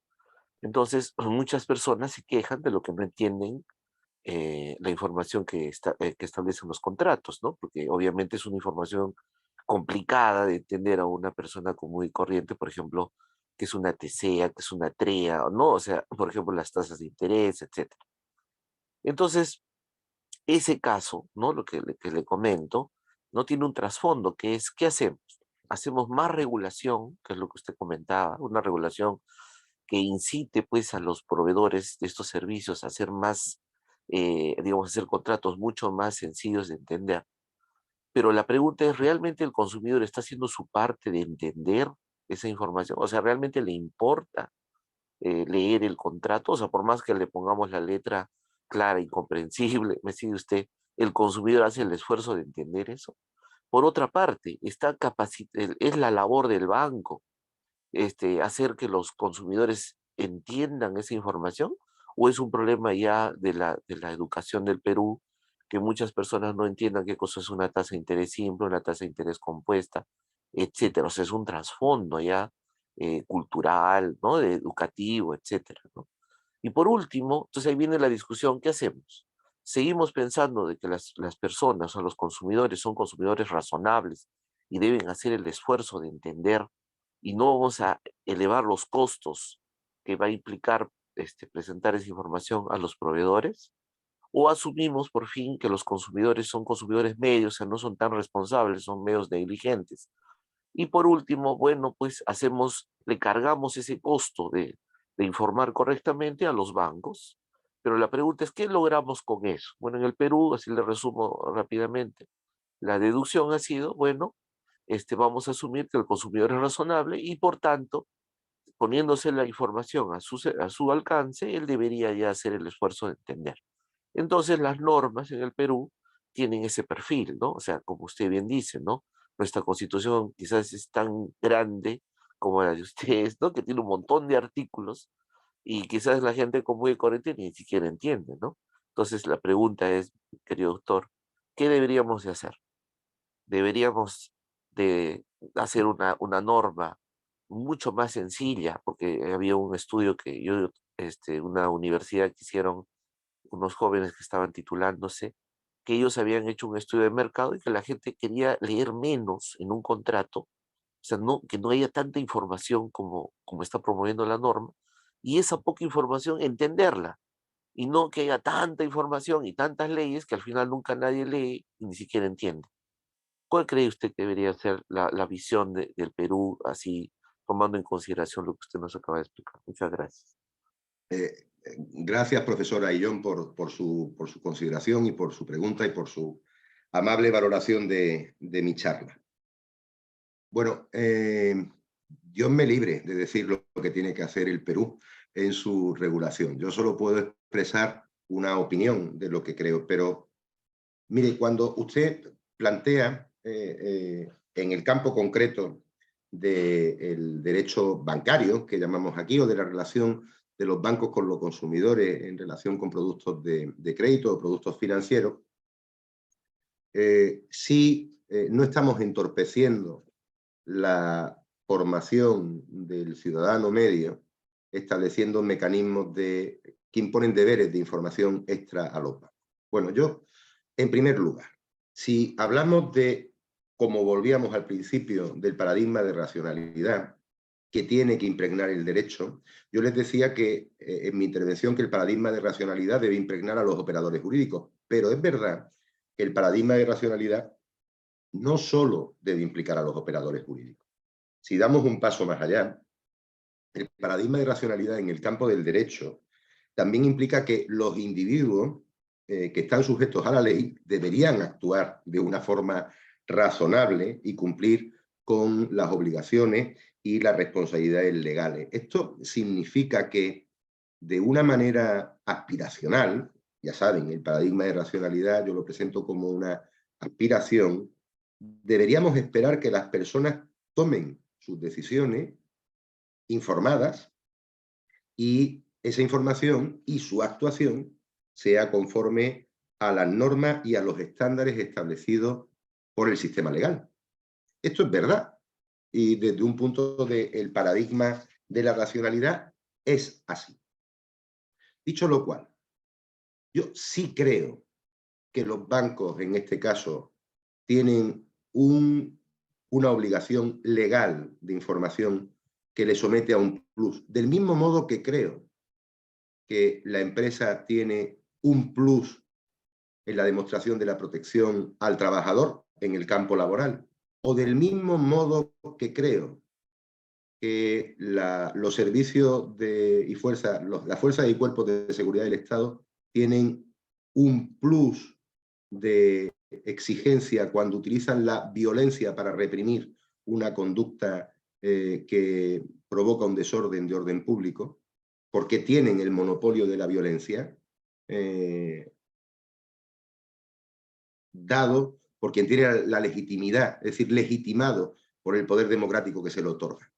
¿Y por qué creo que existe esta obligación?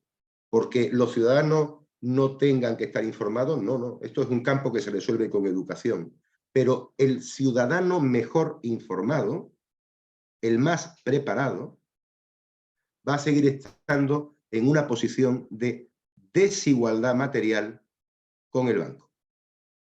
Y esa, en el caso concreto que usted plantea, profesora Illón, y esa desigualdad material nos lleva otra vez la concomitancia de la disciplina, el contagio, la intoxicación, si quieren, de otras disciplinas de las ciencias sociales con las del derecho, con la jurídica, a utilizar herramientas que se pueden utilizar en psicología, por ejemplo, el enfoque de marco lógico. Cambiemos el marco. El problema no es la información, profesora Illón. El problema, en mi opinión, es la igualdad.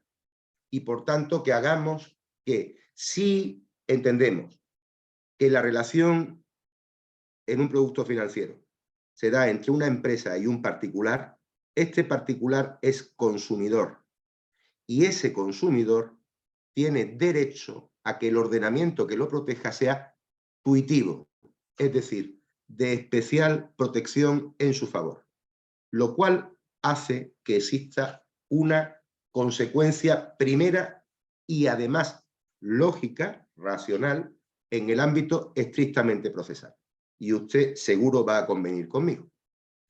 Y es que en esos supuestos, además de fortalecer la obligación de información plus que tenga el banco frente al consumidor, no por razón de la preparación del consumidor, sino por razón de la especial protección por su condición de consumidor, haga que también en un proceso civil de reclamación sobre ese producto se invierta la carga de la prueba, que habitualmente sería al reclamante, y en el caso del derecho bancario, al menos en mi país, y esto sí lo propondría para todo el entorno occidental, respondería por la condición de especial protección de ese ordenamiento en favor de los consumidores del banco.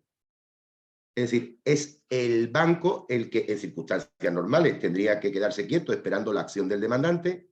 Bien, pues la consecuencia procesal de esta condición tuitiva de ese ordenamiento de especial protección al consumidor lleva a que se invierta la carga de la prueba y sea el banco el que pueda demostrar perdón, sea el banco el que pueda demostrar que sí ha puesto todo el celo y la diligencia debida en la información del consumidor, y si lo demuestra, entonces pueda operar el hecho de la formación del consumidor. Oiga, yo he sido diligente, el que tengo enfrente no lo ha sido, el consumidor no lo ha sido, entonces no me podrá usted condenar. Pero el marco lógico no es la formación, profesora Illón. En mi opinión, el marco lógico es la desigualdad material de la que se parte, que para equilibrar la posición exige esa asimetría que corrija la desigualdad de partida, porque si no, no habría igualdad de partes igualdad de armas en el proceso. Es interesantísima la apreciación que usted hace, profesor, y estaría encantado de que pudiésemos continuarla por otros medios, a través del correo o de cualquier manera que la organización nos proporcione, porque es muy interesante. Esta apreciación, por ejemplo, que les digo, no serviría, al menos en el caso del derecho español, cuando la relación del banco no es con un consumidor, sino con una empresa.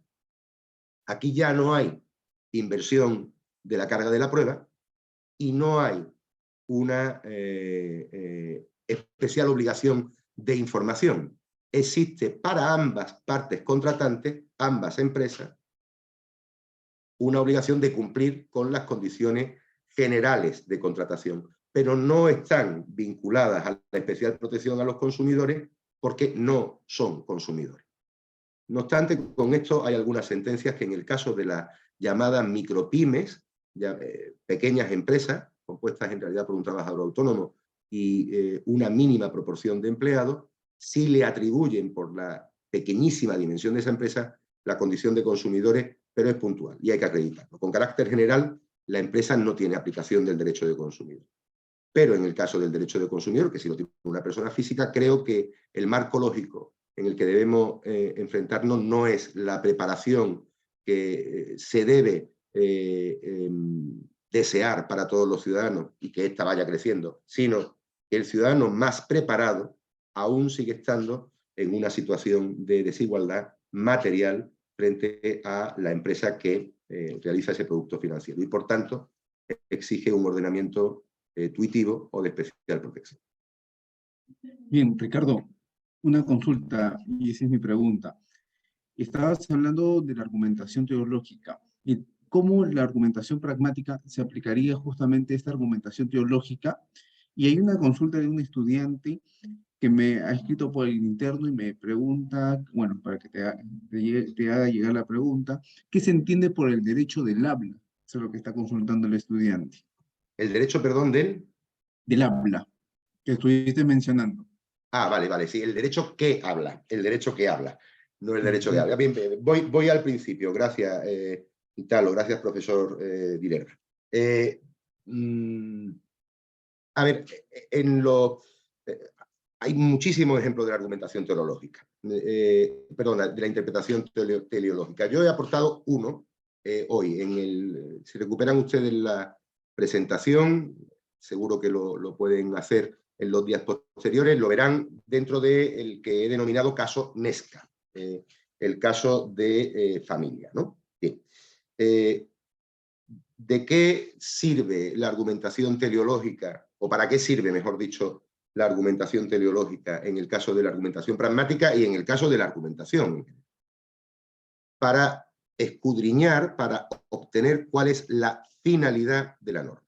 Miren, la finalidad de la norma de familia está presidida por un principio que, volvemos a lo que le he dicho, que desde el punto de vista de la argumentación programática vive en la norma. ¿Cuál es ese principio? El principio del, utilizando lo que decía antes el profesor Colchado, vamos a acudir al latín, pero después vamos a hacer que se me entienda. El principio del favor fili o del beneficio del menor. Es decir, buscar todas las normas de familia, de derecho de familia, tienen como objetivo esencial favorecer el bienestar del menor. La niña, en el caso Nesca, era una niña menor. Si nosotros aplicamos la norma sin una perspectiva teleológica, la opción pretendida por la tía política de la niña, es decir, obtener la custodia una vez que su madre, con quien tenía relación, había fallecido, la madre de la niña había fallecido, el mecanismo literal, ordinario de la norma llevaría, oiga, pues la custodia es del padre, ese padre que ha estado ausente y que no se ha hecho cargo de la niña en absoluto durante toda su vida, en la realidad un extraño, o la alternativa de, ante la ausencia de progenitores potencialmente óptimos para el bienestar del menor, que entrase en acogimiento de los servicios sociales. Es decir, que se desplazara de su entorno familiar, además de sufrir el fallecimiento de la madre, y pasara o bien a manos de un extraño, aunque es su padre biológico, o a manos de, obviamente, unos extraños, los servicios sociales, en concreto de la comunidad del País Vasco, en aquel caso. Una región del norte de España. Bueno, si nosotros llevamos la norma a la literalidad en ese caso sin tener una interpretación finalista y entendiendo que el bienestar del menor no encuentra acogimiento ni estando con el padre ausente y por tanto extraño, y obviamente... ¿Oh? ¿Hola? Y se te escucha. Sí, Adelante. pues se había perdido esto, perdón, pensé que se había perdido la conexión, discúlpenme. Estamos siguiendo Si nosotros llevamos la norma a ese lado, estaría con un extraño, con un ausente, o peor, con unos completos extraños, funcionarios públicos, que la van a acoger en una instalación. Es obvio que la finalidad de la norma, el telos, la finalidad, no es esa. Entonces, ¿qué utilizamos? Utilizamos la técnica de la reducción al absurdo. Si nosotros llevamos la literalidad sin hacer una interpretación extensiva de la norma, pero que no va contra la norma, estaríamos llevando a una conclusión absurda por no querida por la ley. Ese es un ejemplo, no sé si la respuesta le sirve, es un ejemplo de interpretación teleológica que he intentado plasmar, es verdad que muy brevemente, en la intervención. Y la segunda cuestión es en qué consiste el derecho que habla, no el derecho del habla, aunque el derecho es en sí mismo un elemento comunicativo y por tanto también es un acto del habla. Bueno, fuera esta pequeña broma. El derecho que habla es un proyecto que estamos desarrollando, como les he dicho, mi compañero, el sociólogo Kevin Lehmann, un sociólogo argentino, reputadísimo en su profesión, pero además una persona excepcional, y un servidor. Estamos intentando establecer la relación desde una posición multidisciplinar, desde el derecho, el plano de la argumentación y desde la sociología, en esta pretensión de que tanto el derecho que se crea como el derecho que se ejerce, como que el derecho que se aplica, es decir, que se resuelve, sea un derecho comprensible tanto para los operadores como para sus receptores. Sus receptores inmediatos, es decir, los que participan en el procedimiento judicial, perdón, y sus receptores inmediatos, la sociedad que no tiene por qué participar en ese proceso judicial, pero que observa todos los procesos judiciales. ¿Y ello por qué? Porque el poder judicial es un poder que tiene que estar sometido a un doble escrutinio. Al escrutinio de la racionalidad, como he venido explicando en toda esta charla, el desideratum que les decía al principio, normas racionales aplicadas racionalmente por actores racionales concluirán resoluciones racionales. Ese escrutinio es un escrutinio interno, adjetivo, si quieren, y luego un escrutinio que desde mi punto de vista y desde el punto de vista del profesor Lehmann es esencial, que es el escrutinio público. Es decir, los jueces son lo que son porque nosotros queremos que lo sean. Les damos un inmenso poder. Y ese inmenso poder tiene una enorme responsabilidad, que es que tenemos que entender cómo lo ejercen.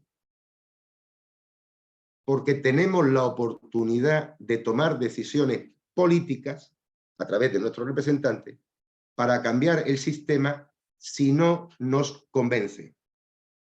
Y para que nos convenza, tenemos que entenderlo. No le estoy hablando de un capricho que se pueda moldear a lo largo del tiempo y que implique una inestabilidad indeseable para nuestro sistema jurídico. No, no, en absoluto. De hecho, verán otros escritos o publicaciones mías o habrán visto otras intervenciones, quizás en el que observarán que soy un firme defensor de la previsibilidad jurídica como una garantía de estabilidad. Por tanto, no le estoy hablando de ninguna revolución. Le estoy hablando simplemente de una responsabilidad.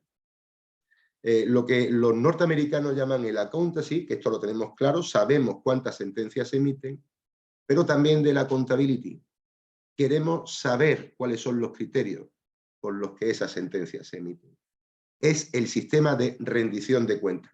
Miren, yo creo, humildemente puedo estar equivocado, que cualquier servidor público, más allá de lo que digan las urnas, tiene que estar permanentemente sometido al escrutinio público. Permanentemente sometido al escrutinio. Con un sistema de rendición de cuentas que permita que sus actuaciones sean mensurables y evaluables. Y no hay ningún poder público, porque todos emanan del pueblo, ningún poder público que pueda escaparse a ese control.